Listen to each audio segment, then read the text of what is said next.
ಗ್ರಂಥಾಂತರಂಗದಲ್ಲಿ doctor KS. Narayanachar ಇವರು ಬರೆದ ಮಹಾಭಾರತ ರೋಚಕ ಕಥಾಮಾಲಿಕೆ 1 ಶ್ರೀ ಮಹಾಭಾರತ ಪಾತ್ರ ಪ್ರಪಂಚ ಹೊಸ ಸೇರ್ಪಡೆಗಳೊಂದಿಗೆ. ಸಂಕೀರ್ಣ ಪರಿಶಿಷ್ಟ ಪಾತ್ರಗಳು ಮಹಾಭಾರತದಲ್ಲಿ ಕಾಣಿಸಿಕೊಳ್ಳುವ ಅಪ್ರಾಮುಖ್ಯ ನೇರ ಕಥೆಗೆ ಯುದ್ಧದ ಅನಿವಾರ್ಯತೆಗೆ ಅಷ್ಟಾಗಿ ಸಂಬಂಧ ಪಡದ ಮತ್ತು ಸಂಬಂಧಪಟ್ಟರೂ ಎದ್ದು ಕಾಣುವ ಇನ್ನಷ್ಟು ಸಣ್ಣ ಪುಟ್ಟ ಪಾತ್ರಗಳಿವೆ.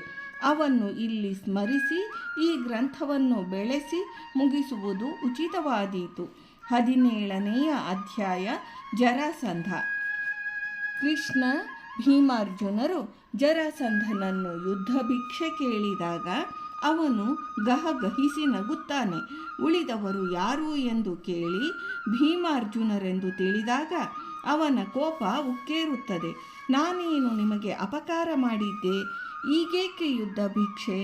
ಎಂಥದು ಎಂದೆಲ್ಲ ವಿಚಾರಿಸಿ ಶ್ರೀಕೃಷ್ಣನನ್ನು ನಿಂದಿಸುತ್ತಾನೆ. ನನಗೆ ಹೆದರಿ ಓಡಿದ ಮಹಾವೀರ, ಗೊಲ್ಲ ಶಿಖಾಮಣಿ, ನಿನಗೇಕೆ ರಾಜಕೀಯ? ನಿನ್ನ ಹಳೆಯ ಚರಿತ್ರೆಯನ್ನೆಲ್ಲ ಬಲ್ಲೆ, ಈಗೇನು ಹೊಸ ಹಗೆತನಕ್ಕೆ ಕಾರಣ ಎಂದಾಗ ಶ್ರೀಕೃಷ್ಣ ಗಂಭೀರವಾಗಿ ಉತ್ತರಿಸುವಲ್ಲಿ ಅವನ ವಿಶಾಲ ರಾಜಕಾರಣ ಪ್ರಜ್ಞೆ, ಮುತ್ಸದ್ದಿತನಗಳು ವ್ಯಕ್ತವಾಗುತ್ತವೆ. ನಾನು ಧರ್ಮ ರಾಜಕಾರಣಕ್ಕೆ ಬದ್ಧ, ಧರ್ಮದ ವೈರಿಗಳೆಲ್ಲ ನನ್ನ ವೈರಿಗಳು ಎಂದಾಗ ನಾನೆಲ್ಲಿ ಧರ್ಮ ಮೀರಿದ್ದೇನೆ? ಈ ಭೀಮಾರ್ಜುನರಿಗೆ ಅವರ ಅಣ್ಣ ಯುಧಿಷ್ಠಿರನಿಗೆ ಏನು ತೊಂದರೆ ಮಾಡಿದ್ದೇನೆ? ನನ್ನದು ನಿನ್ನದು ಹಳೆಯ ವೈರ ಇರಲಿ. ಈಗ ಈ ಕಾರಣ, ತೀಟೆ, ವ್ಯಾಜ್ಯಕ್ಕೆ ಏನು ಕಾರಣ ಎಂದಾಗ ಶ್ರೀಕೃಷ್ಣ ಉತ್ತರಿಸುತ್ತಾನೆ, ವಿನಾಕಾರಣ ನೀನು ಮೂರ್ಧಾಭಿಷಿಕ್ತರಾದ 106 ಜನ ದೊರೆಗಳನ್ನು ಅಪಹರಿಸಿ ತಂದು ಸೆರೆಯಲ್ಲಿಟ್ಟಿರುವೆ.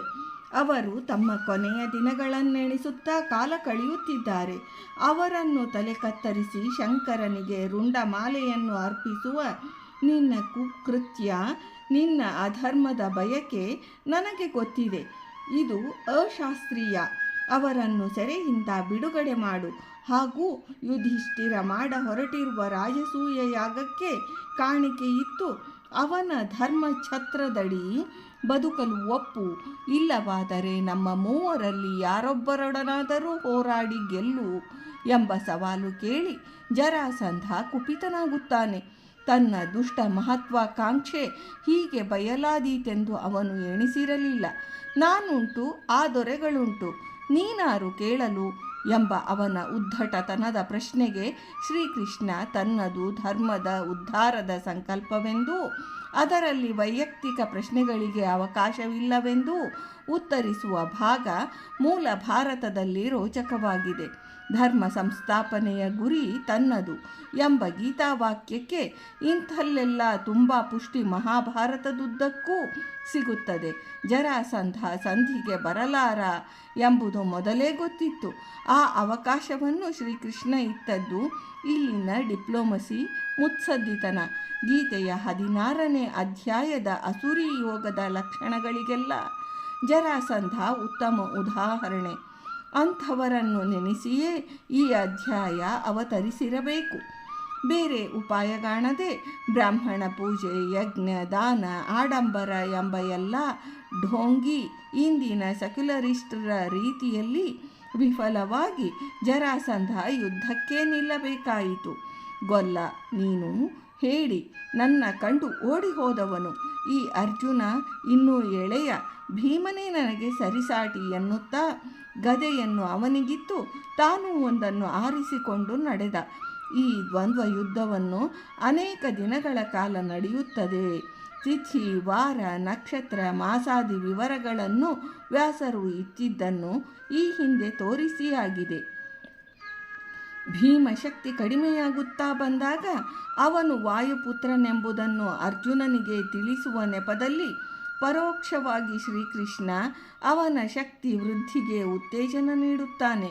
ತೊಡೆಯಿಂದ ಕೆಳಗೆ ಕಾಲು ಮೆಟ್ಟಿ ಸೀಳಿದ ಸೌದೆಯಂತೆ ಸಿಗಿದು ಆ ರಾಕ್ಷಸನ ಹೋಳುಗಳನ್ನು ಎಸೆದಾಗ ಅವು ಮತ್ತೆ ಕೂಡಿಕೊಂಡು ಎದ್ದು ಬರುತ್ತವೆ. ಅಚ್ಚರಿ ನೋಡಿ, ಇಂಟಿಗ್ರೇಟೆಡ್ ಪರ್ಸನಾಲಿಟೀಸ್, ಅಸಮಗ್ರ ಇದು. ಅವಿಭಾಜ್ಯ ವ್ಯಕ್ತಿತ್ವದ ಹಾಗಲ್ಲ ಇವು.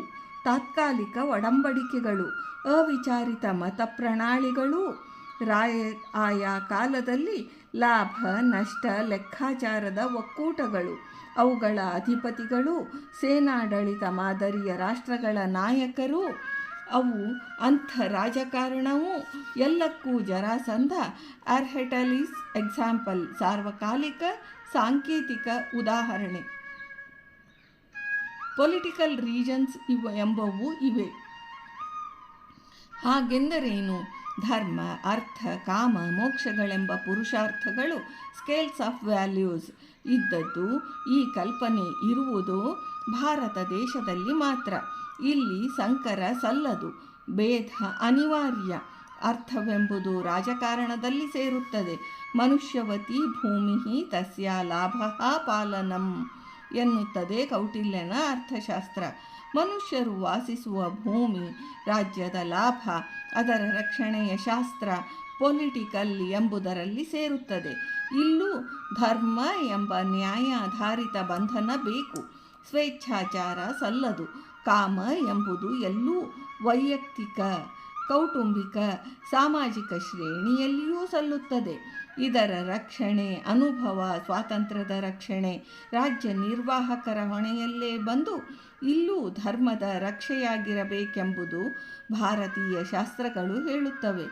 ಈಸಾಯಿ ಇಸ್ಲಾಮಿ ಗ್ರಹಿಕೆಗಳಲ್ಲಿ ಮೋಕ್ಷವೆಂಬ ಕಲ್ಪನೆ, ಅದರ ಜಾರಿ ಹಾಗೂ ರಾಜ್ಯಾಡಳಿತ, ಸಮಾಜದ ಒಕ್ಕಟ್ಟು, ಸೇನಾ ರಚನೆಯ ರೀತಿಯ ವ್ಯವಸ್ಥೆ ಎಲ್ಲವೂ ಧರ್ಮದ ಗುರುವಿನ ಅಧೀನದಲ್ಲಿದ್ದು ಮುಲ್ಲಾ, ಮೌಲ್ವಿ, ಬಿಷಪ್ ಮೊದಲಾದ ಮುಖಂಡರು ಈ ಎಲ್ಲವನ್ನೂ ನಿರ್ವಹಿಸುತ್ತಾರಾದರೂ ಚತುರ್ವಿಧ ಪುರುಷಾರ್ಥಗಳಲ್ಲಿ ಅನವಶ್ಯ ಸಂಕರ, ಗೊಂದಲ ಏರ್ಪಟ್ಟೇ ಮತಗಳು ಉಗ್ರವಾದದ ಕೇಂದ್ರವಾಗಿ ಲೋಕಹಿಂಸಾ ವಿಹಾರವು ಗುರಿಯಾಗುವುದು ಅನಿವಾರ್ಯವಾಗುವುದು ಇತಿಹಾಸದಲ್ಲಿದೆ.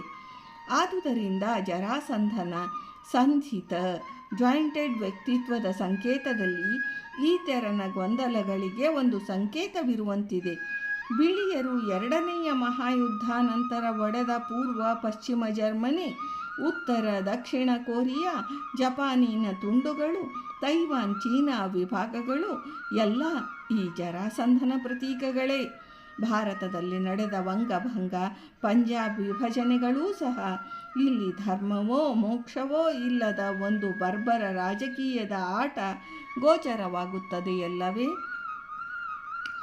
ಜರಾಸಂಧ ಹೇಗೆ ಹುಟ್ಟಿದನೋ ಹಾಗೆ ಸಾಯುವುದು ಭಾರತೀಯ ಪುರುಷಾರ್ಥ ಕಲ್ಪನೆಯಲ್ಲಿ ಅನಿವಾರ್ಯವಾಗುತ್ತದೆ. ಇವನು ತನ್ನ ರಕ್ಷಣೆಗೆ, ಬಲವೃದ್ಧಿಗೆ ಅನುಸರಿಸಿದ ಅವಲಂಬಿಸಿದ ಶಕ್ತಿಗಳು ಯಾವುವು ಎಂಬಲ್ಲಿಯೂ ನಮಗೆ ಸಾಂಕೇತಿಕ ಪರಿಪಾಠವಿರುವಂತಿದೆ.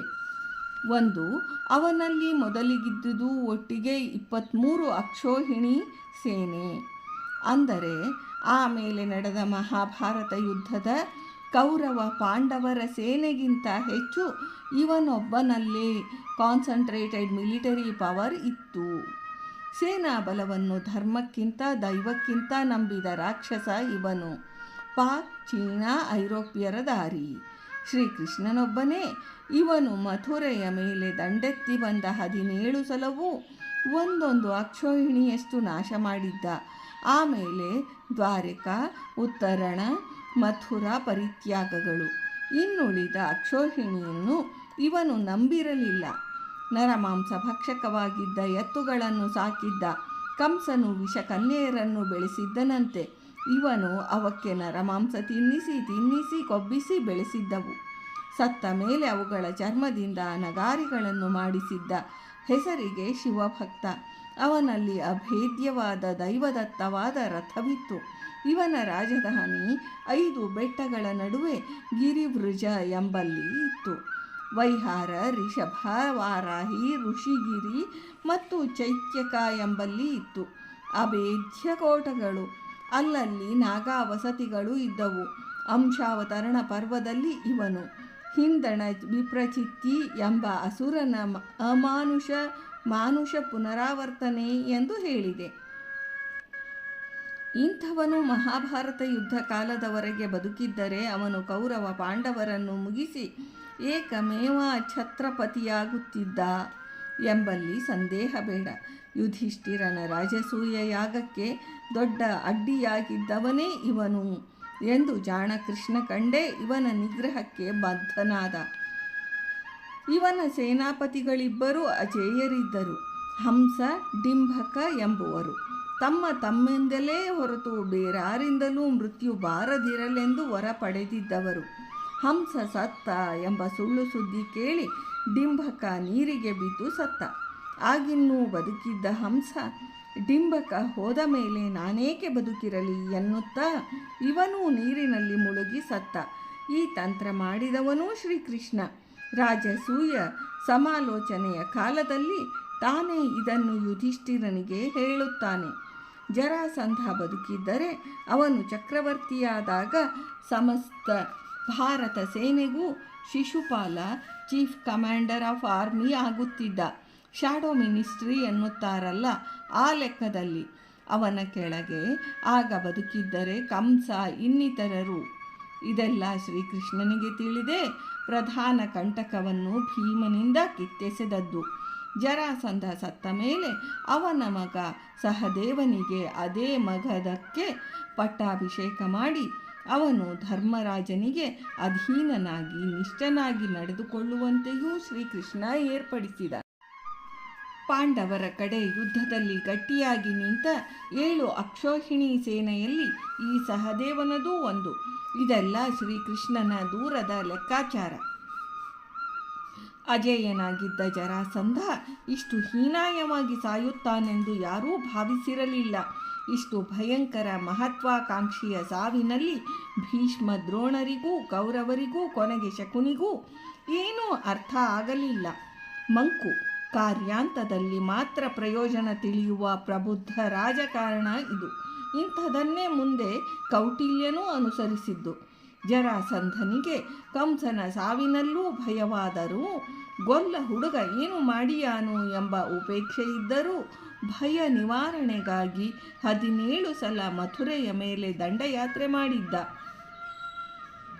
ಇವನ ಪಶ್ಚಿಮದ ಆಲಿ ರಣಸಹಿತ.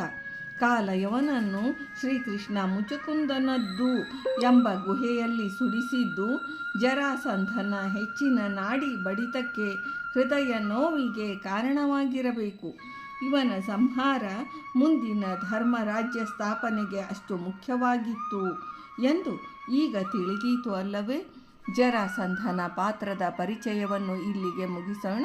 ನಾಳಿನ ಭಾಗದಲ್ಲಿ ಶಿಶುಪಾಲನ ಪಾತ್ರದ ಪರಿಚಯವನ್ನು ಮಾಡಿಕೊಳ್ಳೋಣ.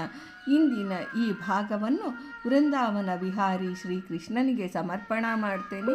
ಶ್ರೀಕೃಷ್ಣಾರ್ಪಣಮಸ್ತು.